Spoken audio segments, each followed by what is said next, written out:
ભરૂચ જિલ્લાના હાંસોટ તાલુકાના ઇલાવ ગામમાં શિક્ષણ અને સદ્ભાવનાનો સમન્વય જોવા મળ્યો હતો.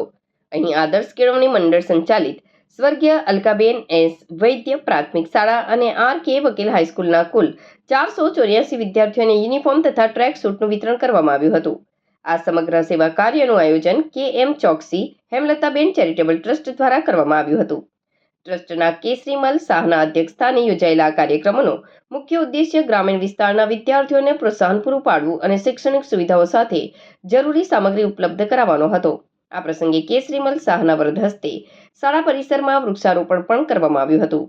આ કાર્યક્રમમાં કંઠવા હાઈસ્કૂલના નિવૃત્ત આચાર્ય પ્રવીણસિંહ સોલંકી, સોમેશ્વર મહાદેવ મંદિરના પૂજારી મોતી ગોસ્વામીજી, મંડળના પ્રમુખ તુષાર પટેલ, સેક્રેટરી ભગવતીભાઈ પટેલ, સલાહકાર રાજેન્દ્રસિંહ કઠવાડિયા, આર.કે. વકીલ હાઈસ્કૂલના આચાર્ય ધર્મેશ જોશી તથા પ્રાથમિક વિભાગના આચાર્ય જયેશ પટેલ સહિત સમગ્ર શિક્ષકગણ અને મોટી સંખ્યામાં વિદ્યાર્થીઓ હાજર રહ્યા હતા.